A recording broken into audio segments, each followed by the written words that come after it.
all media is basically propaganda. Even Five Pillars, it's propaganda. And who knows, maybe we're 50 years behind China, where they're literally putting people in re-education camps. Now, that might be considered alarmist. I personally believe that we are on that trajectory, unless something happens, because we have two things happening. We have the West declining, and we have Islam reviving. So that looks like a clash. So even if you're like you and me, we're peaceful Muslim activists. All we seek to do is persuade people through the power of argument and the power of example. That will soon not be tolerated.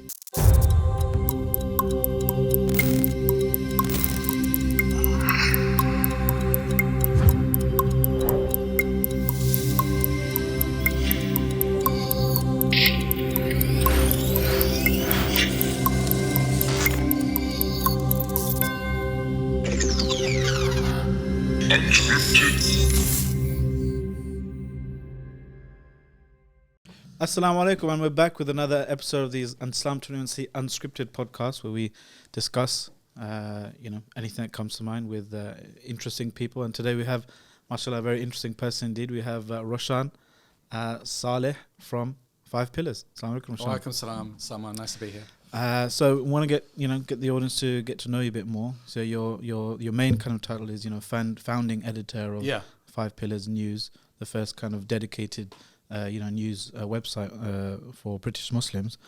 But just before we crack on into that, how have you been? How did you get here? Everything okay? I got here in a car. Bit of a nightmare. It was a bit of a nightmare getting here from M25. I came from kind of North London, but yeah, it's absolutely fine. I've been fine, a bit quiet over the summer period and just relaxing a bit, taking some time off work, not doing too much work. And news-wise, it's always a bit quiet in August. Just been, it's been wall to wall, the death of the Queen over the last week. So you're mentioning you were wearing black in honour of the Queen. No. It's been, I mean, to be honest, it's been royal propaganda non-stop for 1 week. I'm not a fan of the royals. I don't believe in the monarchy, and it is doing my head in. But I've not come here to talk about that and make myself unpopular. Well, we might. But one thing about Muslims is I found that actually the older Muslims, maybe the ones that got the green card all those years ago. They still feel a bit grateful that Britain allowed them in, don't they? So they've got this nostalgia for the Queen, and I think a lot of converts are, quite pro-Queen and pro-monarchy because, as you say, you can take the boy girl out the village, but you can't take the village out the boy or girl. I think it's more just someone's own kind of personality in politics anyway. I mean, what I was going to just finish up, I was going to say that younger Muslims, I think British born and bred Muslims, they tend to be anti-monarchy. That's the sentiment that I get. And I just don't get it. And I'm just going to go to sleep until Incidentally, Monday, today is the International Day of Democracy or something. So is it? Yeah, I don't believe that either. So if you're kind of an anti-monarchy, anti-democracy, what are you? Well, yeah, exactly. Pro-Islamic guy, I guess, mashallah. So we got this thing where we do kind of rapid-fire questions, to kind of probe into your subconscious. And if you say anything illegal, we'll just edit it out. Okay. Tea or coffee? Both. I like both equally. Coffee in the mornings, tea towards tea after after fish and chips. It's quite a diplomatic answer, mashallah. You've done this before. Coke or Pepsi? I like Diet Pepsi because I'm too fat. Pepsi Max? Yeah. It's got nothing good in it, but I do drink it too much. It makes your problems go away. It just tastes good. It just tastes good. Yeah. Favorite food? What's your favorite food? I like desi food. Yeah, I like kind of subcontinental food. I mean, originally from Sri Lanka, so I like it hot. Yeah. But yeah, I like Chinese as well, but there's obviously a lot of pork in it. So Chinese without pork. Yeah. I was telling the brothers that you're half Sri Lankan, half Welsh, is it? Yeah. I heard you did a podcast with Dilly. And they unusual combination. Yeah, I think there's only 3 of us in the world, me and my 2 brothers. Yeah. The next question is China or Sri Lanka? No, China. Wales or Sri Lanka? I've got a soft spot for Sri Lanka. I mean, I was very young when I came over here from Sri Lanka. I think about 5, but we went back several times, spent a lot of time there. It's just an amazing, beautiful country. Physically, it's one of the most beautiful countries I've ever been to. probably the most. Just the history, the culture, the beaches, you know, the panoramic scenery, everything about it is wonderful. Crystal clear water. But at the moment, Muslims are being discriminated against in Sri Lanka in a big way. So there's huge ethnic problems, which didn't really exist when I was growing up there. But yeah, North Wales was a beautiful place to grow up in. I'm glad you know, it's very peaceful. You're near Snowdonia, fresh air, mountains, you know, sea. On a sunny day, it's a beautiful place, but it rains too much. Yeah, I went to North Wales with our family a few weeks ago. Oh, did you? Yeah, I went to Rhyl. What part? Oh, Rhyl. Rhyl's the worst part. Really? Rhyl's like literally the Blackpool of North Wales. Yeah. So you literally went to the worst part. Yeah. It was pretty nice. But we went to Llandudno or something. Llandudno, yeah. Welsh, so they pronounce it Llandudno. That's quite a nice place, yeah. So like there was, it was like in the, like a little bit extending out into the sea like a mountain. So the sea, it's called like the Great Orme. Yeah, it's a very famous place. Yeah. Nice place. I recommend Llandudno to everybody. Conway, Llandudno, lots of places in North Wales to keep you amused. Biryani or naan? Biryani or naan? Again, I like both of them. Yeah. All the unhealthy food I like, basically. Cake or gulab jamun? Gulab jamun is way too sweet. I can't eat too much of that, so I'd go for cake. Yeah. Football or cricket? I already know this one. Football, obviously. Cricket is not really a sport. Which one do you hate? Yeah. Sorry. Football, I love. I love football. I watch far too much of it. Think about it far too much. It's really my vice. Yeah. Street Fighter or Mortal Kombat? I'm not a gamer at all. And it's not really about games though. It's like you know, culture. Is it? I wouldn't know. That's one aspect of the youth that I do not understand, because all my kids are obviously into it. All young people are into it. I was shocked because I spent quite a lot of time with extended family and relatives, and a lot of them are younger over the summer, and they are all brilliant at like FIFA and all these different games. And I personally think that it's destroying them. And you know, soon they won't even want to go out their bedrooms because everything will be in their bedrooms. So I think gaming is a huge vice, and Muslims, like everyone else, are addicted to it. Yeah. I read a statistic that there are now more people that play FIFA than play football. Well, yeah, that's why all people my age, you know, and people over, I think, 35, we're all quite good at football because we all got the skills, because that's all we had to do when we were young. So we're kicking a ball against the wall, going in the park, and we're all really good at football, and I'm good at football as well. But like younger generations, they don't know how to play the game because all they're doing is this all the time. Yeah. We sound like a bit of a pair of old folks. Good old days, in the good old days. Before they let the foreigners in.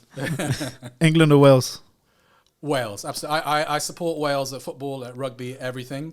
I want England to lose every single time. My ultimate nightmare is that England win the World Cup this year. Then I will emigrate. MashaAllah. You're a proper... There you have it, England fans. I associate England with all the sins of British imperialism. Yeah. That's what I associate the England football team with. Wow. Nice patriot there. France or America? France, I dislike Which intensely. do you hate more? I live there. I speak the language fluently.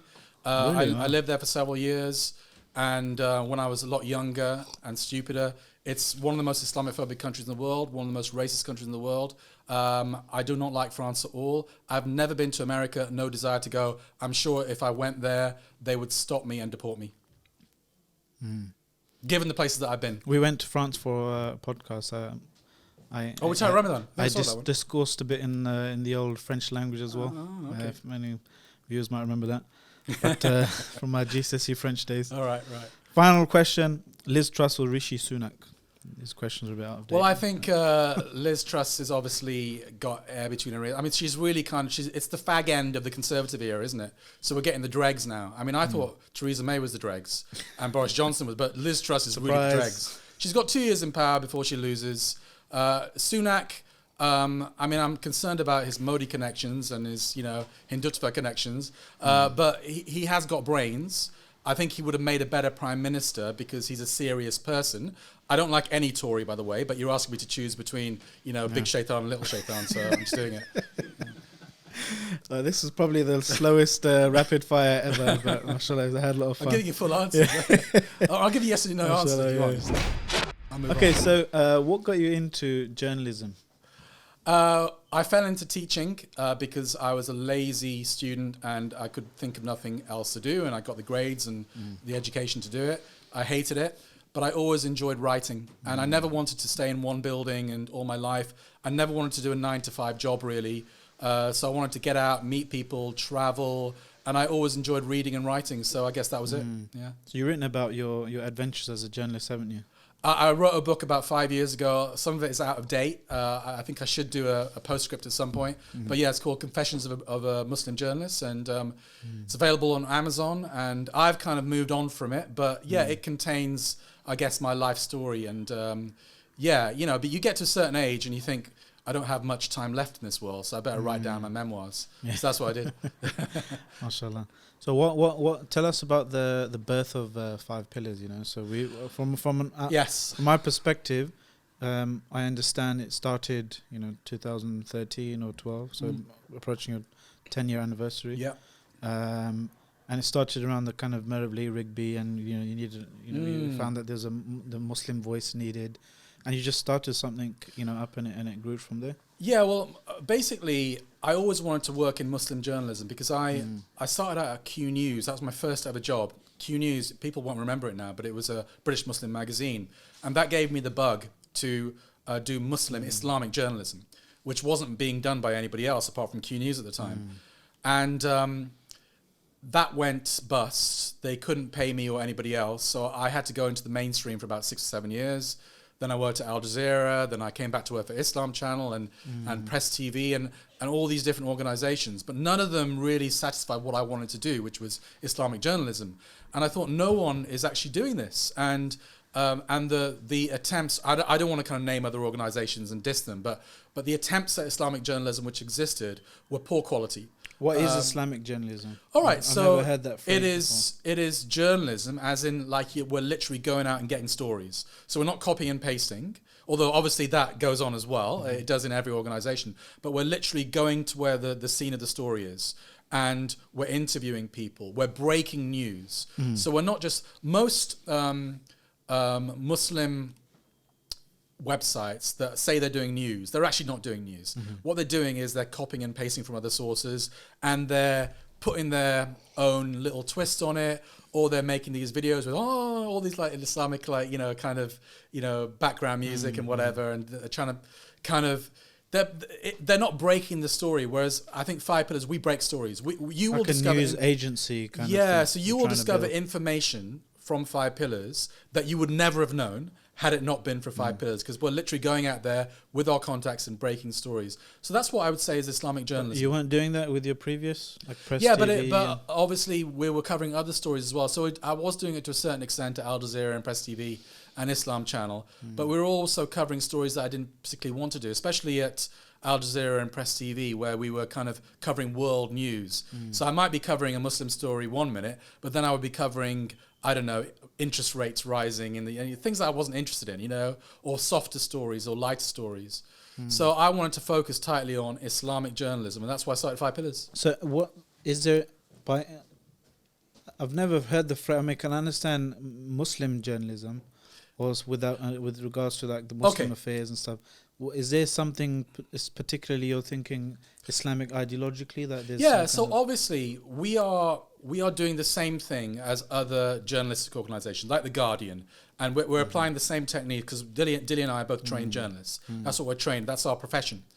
But obviously they have a secular outlook, whereas we have an Islamic outlook. So everything is in the framework of Islam. So we cannot, doing the journalism we do, we cannot cross any red lines, Islamic red lines. And everything that we do ultimately is, to worship Allah. This is our, it's in a form of ibadah, basically, is what we're doing. So yeah, that's what I would say is Islamic journalism. Okay. Yeah. So like, I guess any other profession, then you can put the same label on that. Yeah, Islamic maths teacher. Yeah, well, I don't know. Islamic plumber. Well, obviously, there's less scope in that. Yeah. There's certain professions. If you're a builder, for example, I suppose you could design your building in an Islamic way, but generally there's less scope for what I do. I think there's more scope to actually impart our values through the choice of stories that we do. So we're focused very tightly on Muslims in the UK and also the wider Ummah, and stories that are of interest to our readers. And let's face it, 99.9% of our readers are either British Muslims or Western Muslims or the wider Ummah.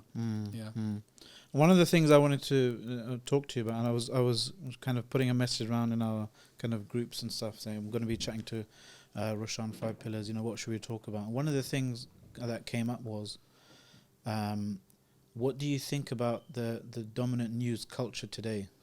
Yeah, and to what extent are Muslim journalists or you know yourself, you know, what to what extent are you resisting, or what extent are you going with the flow and agreeing with? I think the mainstream media is the biggest disseminator of Islamophobia perhaps in the world.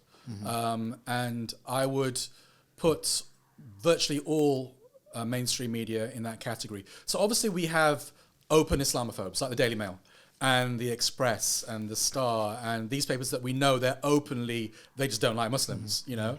But I would also say outlets which are more neutral or more left-wing even, still are part of that Islamophobic agenda.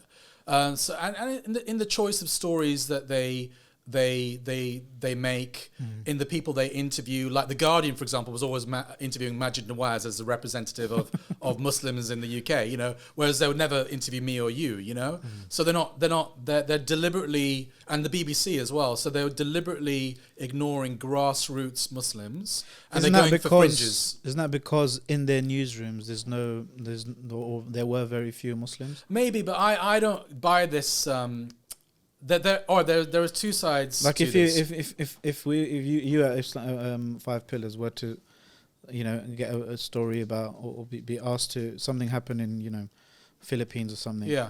You just reach out to whoever you might think might give you an insight to that. But among the Filipino community, they might think, why is he asking that person? He must have some agenda. Couldn't it be something similar here, that because of the dearth of Muslims in mainstream media, whoever comes along, they'll just, you know, become like a gatekeeper. I don't buy that for a second. It's a common argument put forward by most British Muslims, I think, that all we need to do is get more practicing Muslims into these organizations to change them from within. I don't think that works at all. I think what tends to happen is those that get in, first of all, those that get in tend not to be practicing Muslims because, you know, the BBC, for example, will employ people who share their values. So if you have a raving Islamist trying to get a job in the BBC, they're not going to get through the front door. But also what I think happens... personal experience in that regard. No, I've never applied to the BBC. I've never applied to the BBC for a job. And I wouldn't as well. And I think that often what happens to the practicing Muslims that do get through the door is they get defeated by the system. And they don't make occasionally they'll make a difference. They'll do one or two stories which will get a wide audience, more than 5 Pillars could get or Islam 20C could get. I admit that. But overall, they will be subsumed by the overall culture. This is what always happens.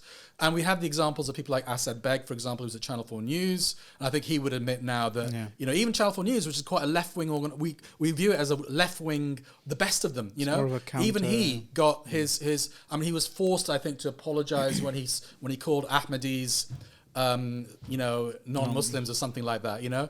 So, or he might correct me on that. But yeah, basically, I do not believe you can change the system from within. But isn't that more of like an multi-generational thing then? So I always think of, you know, I don't know, you said you don't like cricket, but remember Nasser Hussain? Yes, I do. So that I always say, like, you need a few Nasser Hussains before you can get a Moeen Ali. How does that work? So because I don't know, it's kind of it's just a gradual process, really. You know, Moeen Ali is someone like that. I don't see the connection. He's quite identifiably Muslim, and he doesn't really. Moeen Ali, you mean? Yeah, he's not like what you might consider like a sellout or whatever like that. Not to say that Nasser Hussain is, but Moeen Ali in the 90s. You know, you could argue it wouldn't work. Oh, he opened the door for others to come in. Yeah, I mean, I don't know. I think it's more of I don't know. I mean, maybe I'm just a cynical old guy, but I've been around too long to kind of buy these arguments anymore about this slow change. I think the trajectory for British Muslims in this country is obviously we're becoming more pressurized. Let me ask you this: how many Muslims did you know your age, that were actually studying or interested in journalism? Hardly any, and hardly any now. People they know that journalism doesn't pay too good. And Yeah, I mean, people. So isn't that the issue? I find that look, we're just not encouraging our kids to go down that route. That we're turning them into medics and accountants or businessmen or whatever. Yeah. But not. Well, money is. Everyone thinks in terms of money, don't they? But I think that. There's just not that many. I mean, Five Pillars. We've always struggled to find journalists to join us, good ones.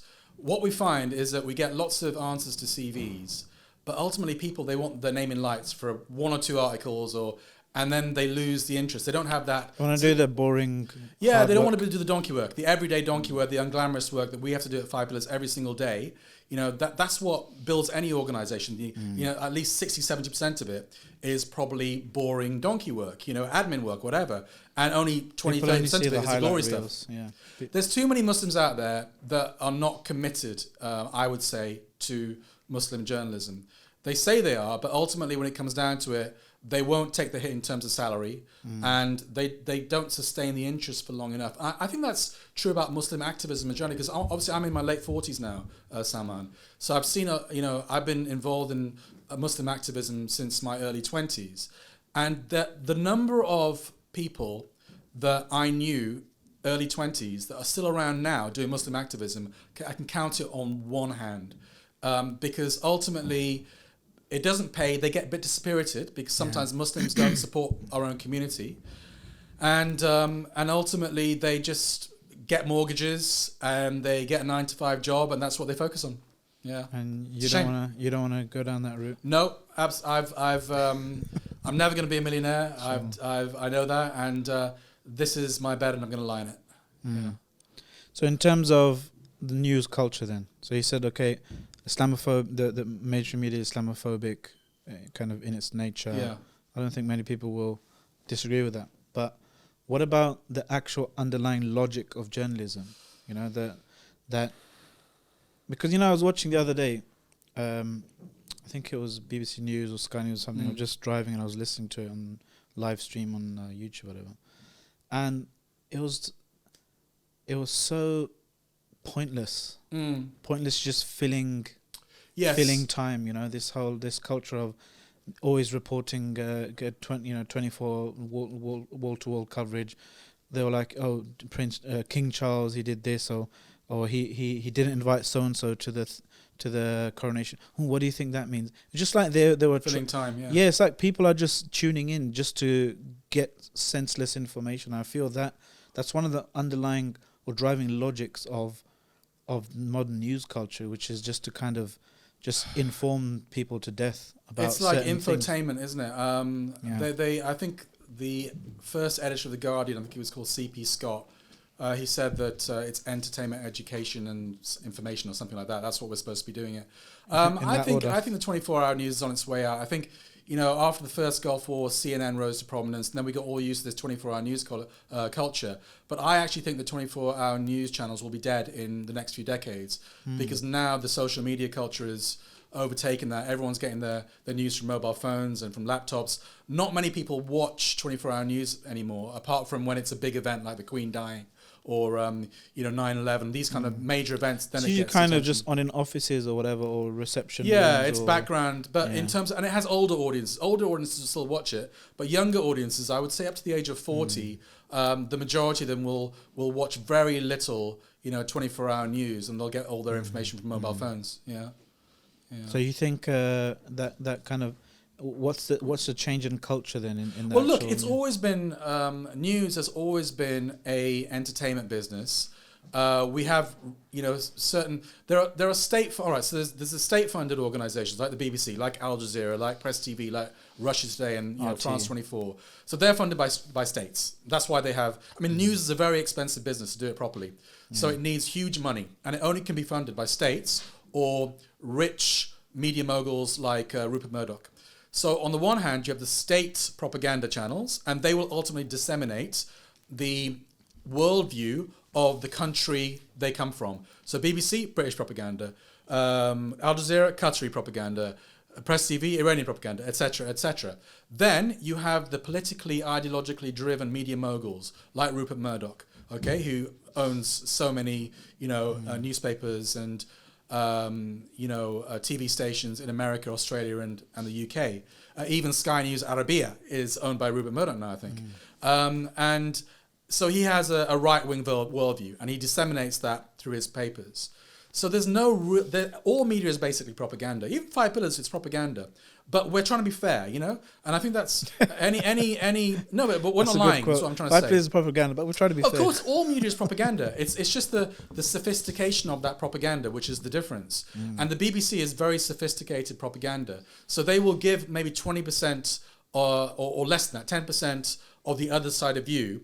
And they say, oh, we're fair because we give the 10% of that of the other point of view. But they're only giving that 10% of that point of view so they can get the 90% of the poison in. So you listen to the 90% of the poison. And obviously when it comes to the coverage of the Queen's death, it's literally 100% of one point of view and nothing from the other side. Yeah. So that's what I'm trying to get at. So, so Islam 21C, we do, I think we see us as a media organization. But I would never see us as a journalism or news proper. No, you're not. No. But that's because we've been thinking, should we go down that route or should we? You do a bit of it, don't you? But you're not dedicated. Yeah, but I mean, you're more religious, I would say. Yeah, focused. I don't really see the news culture itself, the notion of news as it is in the modern age. I don't really see how. Well, I see it's quite dangerous. The way it. The way it's packaged, you mean? Packaged, not just packaged. The underlying driving force, the logic of we have to inform people about just everything. Yeah, and you said like you said, it's most news is propaganda. But Salman, most people are not watching news anyway. They're getting entertainment. So we have an entertainment culture in this country, and most people would rather watch sports or listen to music than watch news. So it's a minority audience anyway. But it's something which is the landscape is dominated by a handful of billionaires, like you mentioned. So there must states. Be they're spending billions and billions of pounds on it for influence. It's not. They're not making money. None of them are making money. They're losing money hand over foot. But what they're doing it for a reason. They get something. Is they can influence government policy, public attitudes, etc. So it's all about influence, really. And so what you're trying to influence from that Islamic. We're trying to educate Muslims because obviously Muslims are news consumers just like anyone else. So we want an Islamic kind of alternative. We'll view the world events not just getting information about them, but how to analyze them, pick them apart, and understand them. We want Muslims to view that through an Islamic lens. So we're very focused on news. So we're not a religious organization, like you might be, more focused on, spreading the deen. Obviously, we want to spread the deen, but we're doing it through the kind of vehicle of the news. So aren't you trying to change the system from within then? To a certain extent, yes. But I think we're in the driving seat with the Five Pillars. So if I was working in the BBC, I would not be in the driving seat. I'd have to have somebody above me and somebody above him, and everything I do would be censored. Slow, I won't get to choose the stories that I do. Whereas at least we're in the driving seat. We choose the stories. We listen to the readers. We listen to their feedback. We bounce off the readers. Ultimately, that's what we do. Because I do agree that journalism. Journalism and the free press and all that kind of stuff, it's very important in the world we live in today because of democracy and all that kind of stuff, that you need people informed and be able to hold people to account in power and all that kind of stuff.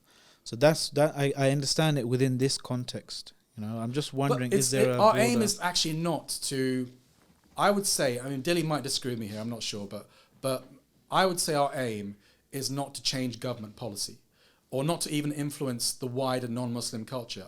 We are focused on the Muslim community and building the community from within, because I personally believe that, first of all, if we adopt the culture of the mainstream too much, then we're going to dilute our Islamic values. And that's a red line from us. We can't compromise on our deen or political issues like Palestine, for example.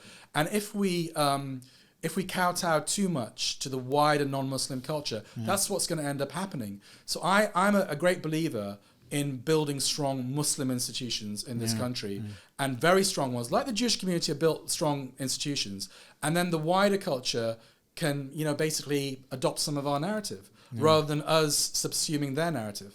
Yeah, we I completely agree with that. One of our things that we push for global Muslim kind of Islamic revival, and we're part of that, in the UK, and that is encourage Muslims or people who love the Deen, people who care about the Islam, to excel in media, in law, everything, in politics, in the economy, economics, and I think the fifth one was military in Muslim majority lands or something, but I think I love that caveat. Well, don't edit that out, anybody. Although this is about the thing about Islamic reform that we, and revival, I think with Sheikh Haytham and other. I think we're living through. I mean, I think Sheikh Yasser Qadhi. I listened to a lecture of him. His about 6 months ago. I think he said that we're living through the revivalist phase. So we had the colonization experience. And then after that, when we became independent, we the Muslim world dabbled with non-Muslim ideologies like communism and secularism. But now we're going through a phase where Islam is not just in the Muslim world, but Muslims in the West. We're going through this where we're re-educating ourselves, we're rediscovering our deen. And who knows? I mean, only Allah is the best of planners, of course. But maybe we won't be the ones that will see the liberation of Palestine or Al-Aqsa or the restoration of the Khilafah, but maybe the generations after us will, and we're kind of establishing a path for that to happen. Yeah, it's really important to give powerful institutions and role models for Muslims that you can be a practicing Muslim and be in these fields and so forth. So what are some of the challenges that you've faced over the years? I mean, loads. It's 9 years, 10 years? Nearly 10 years now, in about 6 months' time. So we can have it like over the last decade, what have been... Well, alhamdulillah, okay. So I'll talk about the Muslim community, then the non-Muslim community. So from Muslims, alhamdulillah, we have so much support from Muslims. And they're the ones that keep us going. We are completely funded by readers, donors.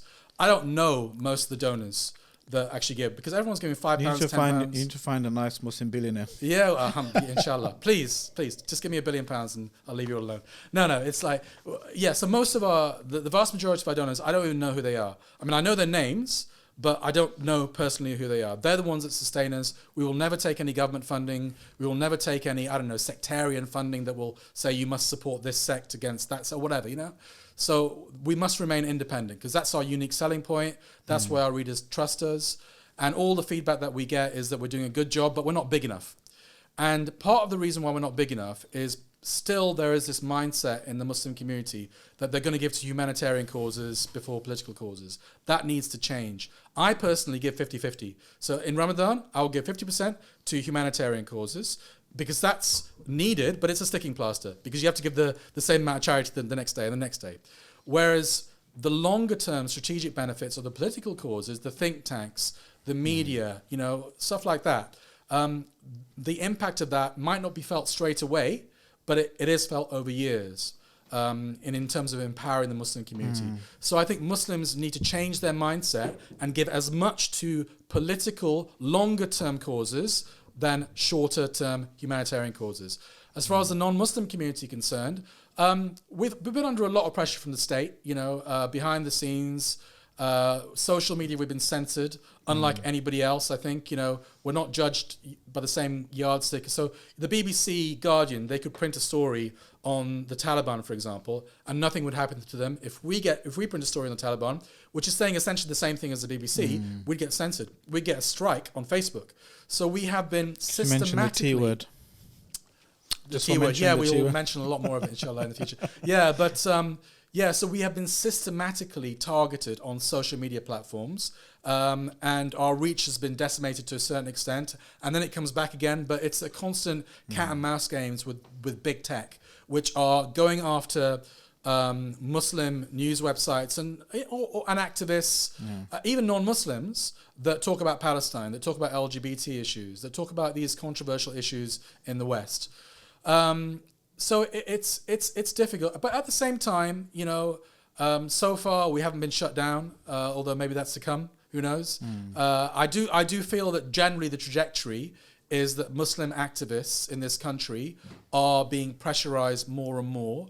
We're going down the route of France. We're perhaps 20 years behind France. I do want to get your views on the future, kind of what you see about over the horizon. But in terms of looking back, though, what have been some of your major challenges? So you mentioned, funding and community support and stuff. That's always an issue with kind of Muslim civil society organizations, I guess. Yes. What other things have you struggled with over the years in Five Pillars? Maybe most of it is positive, Salman. I would say 80% of it is positive in terms of we've been able to go all around the country. I myself travel all around the country on a regular basis. I was in Leicester just last week covering the Hindu-Muslim tensions. Yeah. I spend most of my time between London, Manchester, West Yorkshire and Birmingham, basically. That's where most of my work is. So we're going there covering the three those centres of Islam. Sorry? The 3 centres of Islam. Yeah, exactly. Well, those are the major population centres for Muslims in this country, I guess. And obviously we did a couple of trips to Afghanistan as well. Maybe we'll talk about that a bit later. But yeah, so we're able to choose the stories that we do, which Muslims are interested in, the unreported stories. Opinion pieces we'll carry on our website, videos. And alhamdulillah, most of it is positive. I love the work that I do. I consider myself very lucky to be able to do this job full time. And I don't even consider it a job, and it's also part of my ibadah. I'm a very imperfect Muslim, and hopefully this will count and weigh on my scales on Yawm al-Qiyamah. So most of it is positive, and there are a few frustrations. Sometimes I think, why aren't the Muslim community giving more? But at the same time, they do give, and we're always humbled by that giving. Sometimes I think, another violation for no reason. But I think it's all part of our jihad and our struggle, and I don't think you can have an easy time of it. The prophets didn't have an easy time; they were all tested. So we're not we haven't been tested, like 1% of that. So I think that any test is from Allah, and we will accept it, and we won't complain about it, we won't cry about it, and we'll carry on. And I'll be doing this inshallah till the day I die. Inshallah. What kind of reaction do you get from the Muslim community in terms of stories that you publish? Overwhelmingly positive. I meet Muslims all the time, and it amazes me, whenever I'm, in the Midlands or in Manchester, people recognize me and they ask about my health and Dilly, and they say, what good job you're doing. And some complain as well. We do have our haters within the Muslim community. We do have our haters, but we do have our detractors as well. You have like one people that read troll us, online. Sorry? You have one special troll online. Many. Yeah, I think what's his name? Jane something. Oh, Jane something. Yeah, we blocked her ages ago because we don't tolerate trolls. She started trolling me for some reason. I was really, I was really kind of proud. I've got my own troll. Jane Grover. Yeah, and then I realized she was like a... I actually wrote about her in my book, believe it or not, because she was such a troll every day. But eventually we just got rid of her because trolling is not allowed on our social media pages, and we don't mind criticism. And she was a non-Muslim anyway. Probably, who knows, MI5 or who knows where she was from. I think that... What are some of the criticisms that, I guess, made you reflect? Muslim Daily Mail. We're always called the Muslim Daily Mail by a small minority of Muslims. That usually it's because... Is that bad? No, it isn't. Editorial. If we're like the Daily Mail, editorial it would be bad. Yeah. But look, the Daily Mail is one of the most successful newspapers in the world because is that what you're trying to go for? Salman, look, there's no point writing academic, long-winded, boring articles if no one's going to read them. So what we try and do is we try and write serious articles about serious issues, but in an entertaining way, so that people will read them because we live in an entertainment culture. But when I say entertainment, I don't mean kind of... I shouldn't have used that word probably. Why are you laughing? I'm just thinking like, you're like... No. Look, when I say entertainment, it's the wrong word, but we're trying to grab people's attention. Sensationalist? No, not at all. But I think what we're trying to do is write a story without exaggerating the truth, remaining faithful to the facts, but ultimately in a way that is readable and presented in a way that is digestible, because most Muslims do not live in ivory towers. We're just ordinary people. This is the thing I always wonder about as well, because these conditions, we have a similar issue as well. Like even if it's an article about Ramadan or whatever, or Hajj, there's a way to do it where it's actually presented in where it's factually relevant to the thing. But then we realize that nobody's going to read it if you just give it some boring title. So you have to kind of spice it up a bit. We are trying to, in 5 pillars, we are trying to reach the masses, the masses of the Muslims, as many Muslims as possible. We're not trying to reach academics in ivory towers, and they probably won't be interested in us anyway, But there are some Muslims, usually from organizations which we've exposed for either illegal activity or unethical activity or un-Islamic activity, who have a bee in the bonnet about 5 pillars. And they often mobilize their supporters to attack us. But these people are a small minority, I would say less than 2% of our audience. But sometimes they can make a big noise. And they call us the Muslim Daily Mail. What about, so you wouldn't mind being an Islamic version of the Daily Mail in terms of like a... We want to be as popular as possible and read by as many people as possible while staying firmly within Islamic red lines. And that's why we have a Shura Council made up of, I can't mention their names because they're anonymous, but made up of, actually about three of them wouldn't mind me naming them. Banned organizations? Yeah, no. These are one of them in Afghanistan. These are mainstream Sunni scholars from this country representing all the major strands of Sunni Islam. And they are all household names within this country. And 3 of them, I think, would not mind me mentioning their names. But because 2 of them, for whatever reason, would prefer to be quiet, I can't mention who they are. Anyway, we have a Shura Council. We go to them for advice. And if they tell us, Roshan, sort it out, mate. This is haram. Sort it out, mate. This is not right. This is actually crossing Islamic red lines. I wouldn't carry the story. So, for example... if you had a news story, some imam done something dodgy, or some organizations done, Depends. So you would take it to the this so let's say, council for example, because that's where I would think now that it draws a bit close to the line of between the Islamic and Muslim thing. Okay, so some imams, I don't know, some imams are, I don't know, abusing kids or something. All right, now there's an allegation now. There's the normal kind of normal mainstream media way of doing that, just reporting allegation. No, but then we wouldn't report it. Yeah, we would report it if it went to trial and he was convicted. So there's a difference. So there's a difference also between private sins and public sins. So I think we all commit private sins and we all do things that we wouldn't like the world to know about. Every single one of us. And that will probably include some of the major Muslim leaders in this country and abroad. But if it's a private sin, we would not report it. If it's a public sin, then and it affects the ummah, the advice that we have from our Shura Council is that it's fine to report it. I don't know, there was a controversial issue about 5 or 6 years ago, before our Shura Council even existed, when a famous Muslim footballer got done for drunk driving. And we carried that story. And even Dilly and me, I think we had maybe a bit of a disagreement about it. And ultimately, as the editor, I said, we're going to carry this story because he's been convicted by a court. And as soon as he goes behind that, let's say, for example, if that same footballer had drunk alcohol in his privacy of his own house, so that's a sin, he's committing a sin, we would not have reported, and we knew that happened for a fact, we would not have reported that. Because it's a private sin, and in Islam we don't expose our brothers' and our sisters' private sins. But as soon as he got behind the wheel, drunk, and drove a car, it becomes a public sin, and especially after he was convicted. And after the event, I did consult one scholar about that, and he said, I wouldn't have carried the story myself, but you've done nothing wrong Islamically by covering the story. I'm eating a biscuit, so I thought you'd speak for longer. I actually stopped when you started eating the biscuit because I wanted to spoil your biscuit. Yeah, I mean, feel free to. Feel you can talk for half an hour now because I've got a biscuit in my mouth. I'm doing one of those tricks when you're sharing a plate of food. Ask the other person, We can have a long question. Silence. Yeah. Yours don't mind. Just 2 minutes silence. Yeah, for the Queen. We're already dressed in black, so.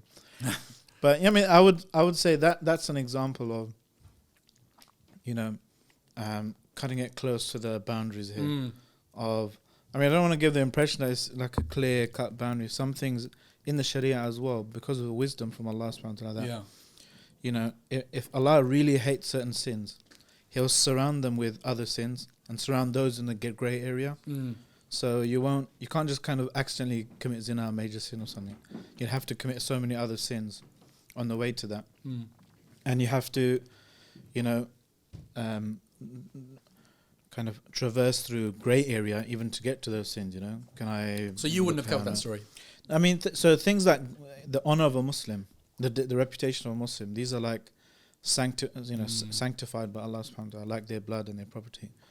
So there's some things that would be, grey area, but that's the thing with the dominant news logic is, of course you cover it. It's something public, whatever. I would not cover a story, Salman, if I knew the vast majority of our readers, and and there was a consensus, an ijma from our Shura Council that this is haram to print. I wouldn't do it because that would be crossing an Islam. I would be at fault for doing that. But at the same time, I do think there is a Muslim establishment in this country that has basically had it their own way for a long time, and they're completely unaccountable. And it's an old boys network. Juicy. And no, I sincerely believe this, and without naming names, because I won't name names, but it exists, and we all know it exists. Don't expose us. No. I'm not talking about you. But they rejected my application. There's a lot of big institutions in this country who, for a long time, have done things their own way without any accountability. And within those organizations, a lot of bad things have been happening, especially, I would say, in Islamic charities. So the exposés that we've done on Islamic charities, it's all coming from the inside, Salman. That's where it's coming from. You get whistleblowers. It's coming from, and I would just say this to Islamic organizations in this country that are taking the Ummah's money, and we're taking the Ummah's money as well. It is a huge responsibility, a huge amana, that they are trusting us with their hard-earned cash. Okay, so we have to dispense it responsibly. And all I would say, and this is going to sound like a bit like I'm the mafia or something, so I'm going to try not to, but in all the major Islamic organizations in this country, we have 5 Pillars readers. And they know that we will be their voice if they can prove that there is wrongdoing within these organizations. Now, if someone comes to me with an allegation, I'll say to them, prove it. I say, I'm not gonna print tittle tattle and gossip. Prove it. If you can prove it, then I'll run with the story, because all these institutions should be accountable. Like I should be accountable. If 5 Pillars did something, we should be accountable as well. Islam 21C. So there's a new verb in the Oxford English Dictionary. There's a new verb. I don't know. 5-pillared. 5-pillared. You've been 5-pillared. And we've 5-pillared a lot of individuals and organizations of the year, but every single one of them, Salman, deserved it. And it was always within Islamic red lines. But the impression I don't want to give to people is that this is something anyone with a Facebook account should be going out and doing themselves. You know how to verify stuff. That's we verify it. We did a story on a big Muslim charity once. More importantly, you have an Islamic shura kind of body that you go to. Because the thing is, people think, they look at these exceptions for the violations of Muslim, because it's not set in stone. You can violate someone's life, property, whatever, and if certain strict conditions are met and due process is followed. But the point is that due process has to be followed, and it has to be followed with people who know what they're doing, people with authority, Islamic authority, which you're getting from, a Shura Council, because the disaster is, if any Tom, Dick and Harry starts doing this, and because, social media, everything democratized and everyone has a voice, they could start kind of taking out people and individuals and organizations. Absolutely. We'd verify everything. And I know that, if we didn't, we'd get sued. So let's say, for example, I think a couple of years ago, we did a big investigation on a Muslim charity. It took us 3 months of investigation before we printed an article. So it's a rigorous check, because I don't want to get sued as well. I don't want to be, hung, drawn, and quartered with Muslim public opinion either, quite frankly. And I don't want to transgress any Islamic red lines. So anything that you see which is like an expose, which is a 5-pillared thing, due process will be followed. Yeah, alhamdulillah. So don't 5-pillar anyone with yourself. Leave it to the experts. I wanted to talk to you about, obviously, your trips to Afghanistan. You've been twice now? I've been twice. I spent a month there in November last year and 2.5 weeks in March this year. So I think that represented a good stage of progress, a slow, gradual progress for us as a community, that we have Islamic, Muslim, journalists, whatever you want to call it, going out and putting their own voice without government propaganda, without billionaire propaganda. And mashallah, it's good, and we want you to do more and more of that stuff. What did you learn in those trips? Well, I learned that the Western narrative is a lot of rubbish, and almost everything that was being said I found the opposite. Not 100%. Of course, there's elements of truth in the Western narrative. But okay, so there is peace and security in Afghanistan. How would you summarize the Western narrative? The Taliban are monsters. They are oppressing women. And we're going back to the medieval world, and they are the enemies of everything the modern world stands for. Mm-hmm. That is basically the Western narrative. The truth is that there is peace and security in Afghanistan for the first time in maybe 40 years, apart from the first Taliban period in the 90s, which lasted for about 5 years. And peace and security is ultimately the number one duty of any nation state towards its people. The end of the occupation, the foreign, brutal, corrupt occupation, is over. No country wants to be occupied by a foreign power. Afghanistan was occupied by several foreign powers for 20 years, and now, alhamdulillah rabbil alameen, that is over. We have a government in power now that is making perhaps the most sincere, in my opinion, perhaps the most sincerest attempt to implement Islamic law that has been seen in the Sunni world since I can remember. And we'll get on to the pros and cons of the Taliban later, but that's what I would say. So these are the positives. The negatives are that the country is in tatters economically because of sanctions, because the West has frozen billions of pounds of Afghan money. They've stolen it literally. And because nobody recognizes the country, so trade is very difficult. So economically, the country is in tatters. There's widespread poverty and there is starvation in pockets. It's an unequal society. Not everyone supports the Taliban in the country and the Islamic Emirate because it's a mixed society.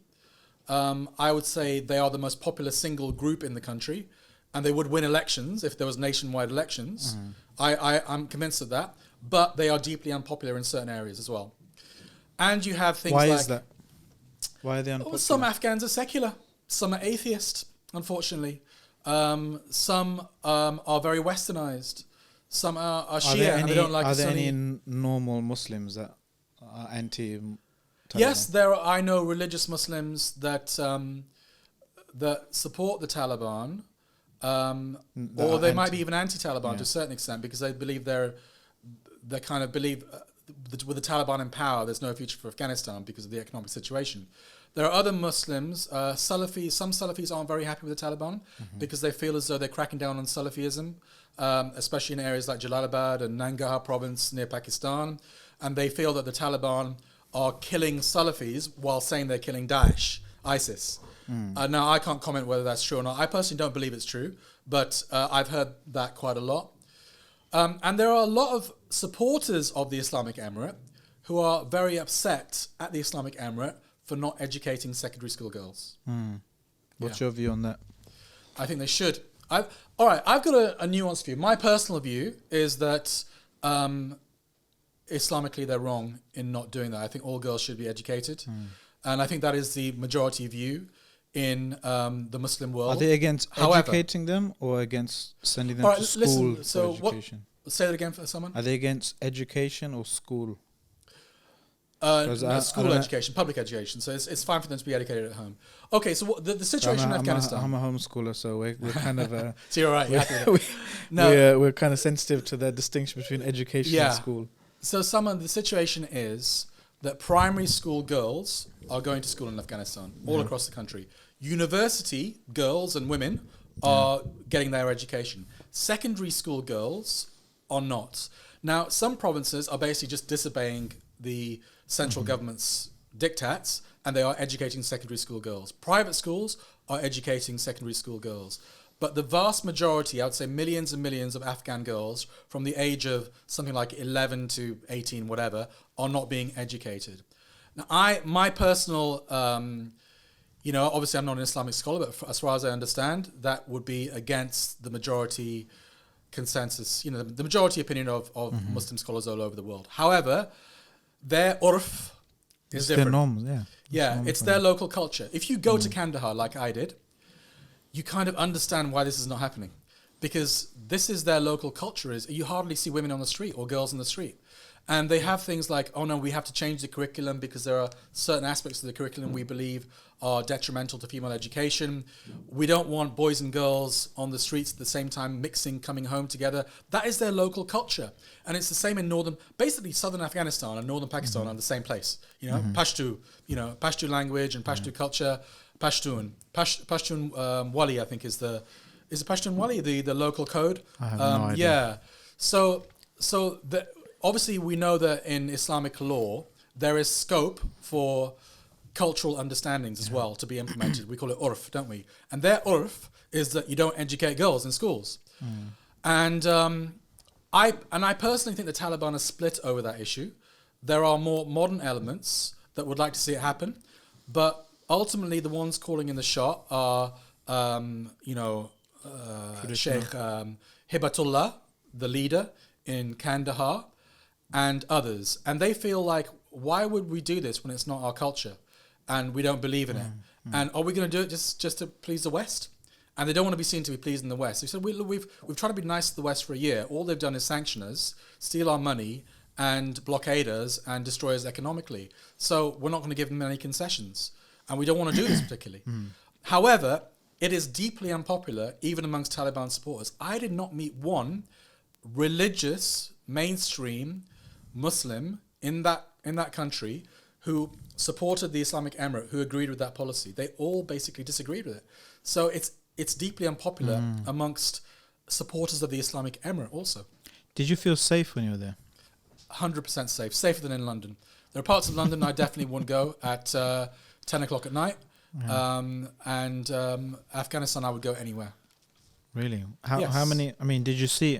Someone could argue, wait, maybe you were given a sanitized kind of government-sponsored tour of. No, I didn't have any. I was not given any government minders or anything like that. I was just with my translator, who's a friend from London, and we went anywhere and everywhere. There are some. There's no night culture in Kabul or Afghanistan anyway, because people get up early, and when it gets dark, they go home, spend time with their families, watch TV series, and have food. And there's no night culture there anyway, so everyone goes to bed quite early. I felt completely safe everywhere I went, and I would go anywhere in Afghanistan. Any plans to go back?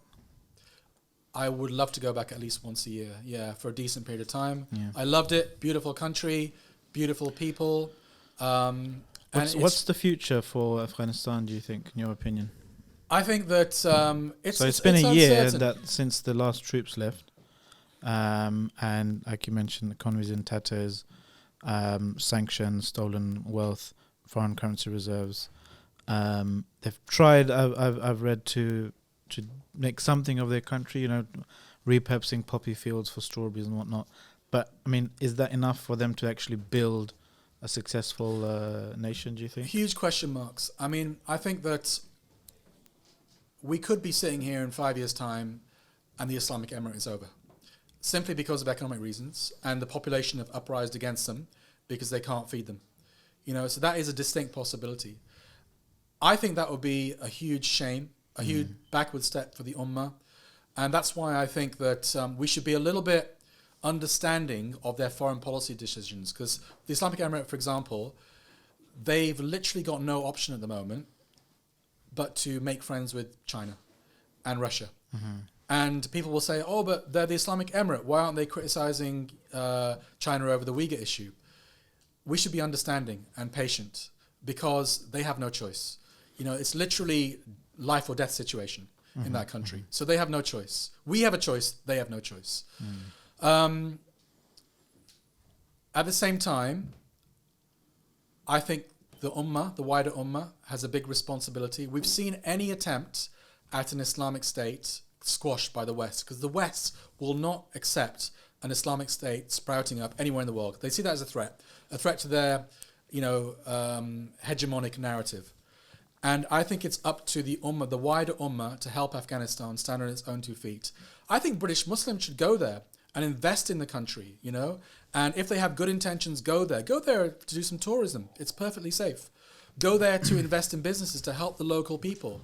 At the moment, people aren't doing that. Just to confirm, you said tourism, yeah? Yeah, absolutely. Okay. Not terrorism. No, yeah, tourism, yeah. No, it's a beautiful country and it's some amazing, historical Is that possible? places. I mean, is it maybe you can? It's absolutely maybe you possible. can give a plea now to any travel agents to create some kind of, Afghanistan get a visa. section for. You can get a visa from, I think, the London embassy. I got mine from Doha and Dubai, but I think the London embassy, the London consulate rather, is issuing visas now. The only people really are going are aid workers. So I know lots of British aid workers are going. Is it safe to go? It's absolutely safe. No problems So whatsoever. it's safe for over there. Yeah. Because it's safe and whatever. No more foreign wars and occupation stuff. But is it safe? I.e., if someone goes out there, could their Schedule 7 or something like that. Citizenship being revoked or something like that? Not at the moment. I mean, it's not. Because remember Syria. Yes. Our government policy changed overnight pretty much, and what was completely fine yesterday now became criminal. At the moment, it isn't, because it's not a war zone. It's a safe country, and there's no war going on. The war's over.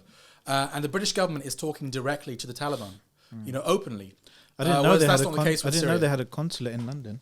They do. At the moment, it's fine actually to go. staffed by Taliban. I mean, I would say it isn't, actually. Okay. But what I would say is that if you have good intentions. Now, we know that some British Muslims, or Muslims anywhere, may go to Afghanistan with bad intentions. And I think the Taliban are wise to that as well. I think some British lads are kind of... we know there's bad apples in every community. We know that. Not very popular. If you have good intentions, if you love Islam, if you want to see Afghanistan succeed, okay, if you want to benefit the local people, then I would actually encourage people to go there for a holiday. Yes, for a holiday. And at the moment, when I got back, when I came back, I wasn't Schedule 7. I haven't come across anyone who's been Schedule 7 so far. Did they tell you not to say that? Who? Oh, the MI5 or whatever. No. I mean, I've got an agent on me 24 hours. I don't need to be stopped at the airport because I've got someone on me 24/7 anyway. But it's So at the moment, I mean, things could change. You're right, but at the moment, I think it's fine. Yeah. No, I was speaking to your former colleague or current colleague, Rob Carter. Yes. The other day, and he was telling me about just the a bleak future he sees for journalism, full stop, in the UK. Yes. With what Russia, Ukraine, and the British government just shutting down RT, overnight. And he was saying the British government was very one of the most extreme in its shutdown or crackdown rather of journalists that that publish stuff that they disagree with. They've shut down RT, they've shut down Press TV, they've censored many pro-Palestinian outlets, including Five Pillars. Mm-hmm. The censorship is very worrying. Look, do you think the government itself has censored you? Yes. I think behind the scenes, I know for a fact behind the scenes, there have been discussions within government because we've been leaked this information. Five Pillars has been mentioned. Cage has been mentioned. Those two in particular.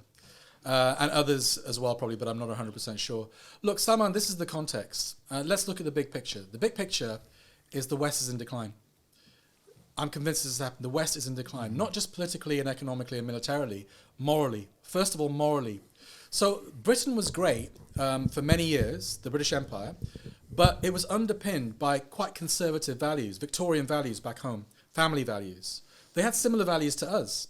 They've lost that in the last 40 years. With the rise of the LGBT culture, the breakdown of the family. You break down the family, you break down the building block of society. The West is in huge decline, and that is why they're lashing out, because they know very well that with the rise of China especially, they're not going to be top dog in 50 years. They are defending their values now like they never did in the past, because they never used to crow about British values or Western values, because they were top dog. They didn't need to.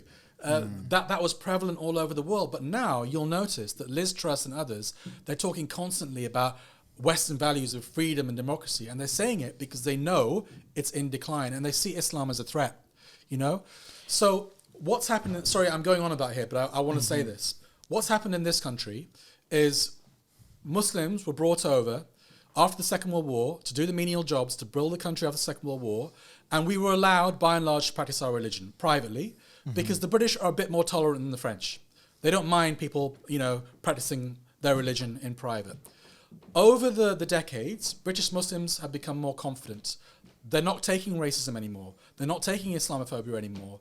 They believe they have the same rights as a white Briton, a black Briton, whatever, as the majority culture. And they won't accept anything else. However, what we're getting now is loads of non-Muslims are converted to Islam or being convinced by our ideology. And we're growing in this country. Our presence is growing in this country. And the majority culture is seeing that as a threat. And that's why they are cracking down on us. And you and me will be first. People like you and me, Muslim activists, we'll be the first to have our bank accounts closed, to have our social media accounts, to be silenced. Okay. So we're going to be faced with a choice in this country. We're about 20 years behind France, where they're literally shutting down Muslim organizations for no reason. That, I am convinced, will happen in this country in about 20 years' time. And who knows, maybe we're 50 years behind China, where they're literally putting people in re-education camps. Now, that might be considered alarmist. I personally believe that we are on that trajectory, unless something happens, because we have two things happening. We have the West declining, and we have Islam reviving. So that looks like a clash. So even if you're like you and me, we're peaceful Muslim activists. All we seek to do is persuade people through the power of argument and the power of example. That will soon not be tolerated. Either you choose... I mean, it's already been subject to this whole discourse of extremism. Exactly. That's literally, it's called non-violent extremism. And they're not going after people with guns who want to kill people. They're going after peaceful people who are just expressing an opinion and a worldview and perhaps disagreeing with the foreign policy or the narratives of the country. That will not be allowed. If the current trajectory continues its course, that will not be allowed in the decades to come. It's a compelling theory, but I feel sometimes we're reading the Muslim angle into this more because we're Muslims. I find that amongst the Western kind of the tension that's the crisis maybe, or I don't want to say civil war or anything like that, it's brimming beneath the surface, seems to be more amongst non-Muslims, like right-wing, left-wing kind Absolutely. of. They're becoming more they're becoming radicalized, more they're right-wing. becoming more kind of polarized themselves. And I think, and if some people argue that Muslims and kind of right-wing traditionalist kind of ideology, they share more in common. And kind of, I'm always against Muslim wandering into debate or arguments amongst rival non-Muslims and picking sides and stuff. I think we should always keep a healthy distance ideologically and kind of discourse-wise from debates among left-wing versus right-wing or liberal versus conservative or whatever. But I do feel that they're kind of just going to destroy each other. The left and the right. Yeah. Well, I think that the right are they're more kind of worried about each other, with the whole kind of rise of Trump, Steve Bannon kind of ideology. I think a lot of Muslims... They're even making their own platforms, because Facebook's banning them as well, and that kind of stuff. So I think a lot of Muslims after 9/11, and especially the wars in Afghanistan and Iraq, they allied with the left wing. And there are non-Muslims out there we can work with, 100%. However, I think there are a lot of Muslims now that have come out of that activism era where they work very closely with the left in this country, that have imbibed the values of the left to an extent that it's diluted their deen. And we see that with Zahra Sultana MP, for example. And I mention her name because she's in the public sphere, but many others as well. And they're willing to trample over basically Islamic red lines. And we have to avoid that as a community. That's one thing we can't compromise, whatever happens. Even if we lose all our money, our bank accounts, our houses, our cars, our quality of life, we cannot compromise on our deen one iota, no matter what happens. No, I'm talking about so you said the West is in moral decline. It is. It's in decline. I think it's... The left have destroyed their moral values. Because what I was saying to you before is the West still had conservative values when they were a great empire. But over the last 40 years, that has been eroded, and that will eventually destroy the West itself. So I'm not a crystal ball reader or whatever, but I would say that the West, probably as top dog in the world, may only have 50 to 100 years left. So what's your view then on the future? So I'll put it bluntly. Do you feel 5 pillars could be RT'd? Yes. Yeah. And I think Islam 21 Secret as well. Yeah. And I think others will. Yeah, I think outspoken, confident British Muslims will be targeted. And I think that's a real possibility. And I think we're naive in this country. If we think we can just live out the rest of our lives in comfort in this country while being outspoken, confident Muslim activists, I think we're living in cloud cuckoo land. But I am going to still do that. I'm going to still keep speaking out whatever happens. And I take a more kind of optimistic view, because I see where you're coming from, the trajectory, but that the era that you're looking back at is very different to the Muslims I see today, the younger Muslims that are that's true. They are fighting back more. Yeah. They are getting more, and they're embedding into various echelons of society where eventually, like it or not, most people are going to know a Muslim and have a Muslim colleague eventually.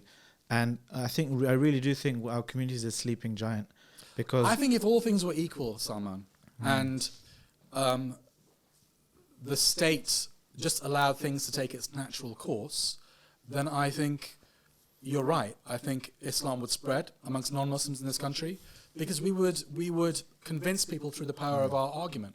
And I think there will be intervention to prevent that happening. Don't you think? But I hope I'm wrong. I hope you're right. Don't you think Putin and Russia and that's provided a bit of a distraction, maybe, that they're like, oh crap, there's actually a war happening now, so let's stop. Or he's gone off as a little bit. Yeah. What do you think? Perhaps, but I think it's maybe temporary. But I don't know. I'm not sure. I think, a lot of Muslims were kind of not too upset that war happened, because they felt that, let's keep these power blocks busy with each other, and that takes the heat off us. I understand the power of that argument.